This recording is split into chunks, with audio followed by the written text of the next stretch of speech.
ഇന്ന് എങ്ങനെയാണ് പ്ലെയിൻ ഉണ്ടാക്കാമെന്നാണ് നമ്മൾ നോക്കാൻ പോകുന്നത്. അപ്പോൾ ഈ വീഡിയോ ഇഷ്ടപ്പെട്ടാൽ എല്ലാവരും ലൈക്ക് ചെയ്യുക, ഷെയർ ചെയ്യുക, അടിയിലുള്ള ബെൽ ബട്ടൺ ഒന്ന് എനേബിൾ ചെയ്യുക. അപ്പോൾ നേരെ വീഡിയോയ്ക്ക് കിടക്കാം.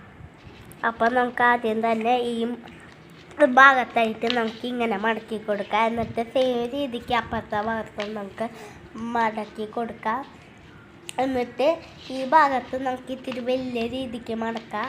അതേ ഭാഗത്ത് അപ്പുറത്തെ ഭാഗത്ത് നമ്മൾ അതേപോലെ തന്നെ മടക്കി കൊടുക്കുക. എന്നിട്ട് ഈ വീഡിയോ കാണുന്ന പോലെ മടക്കി കൊടുക്കുക.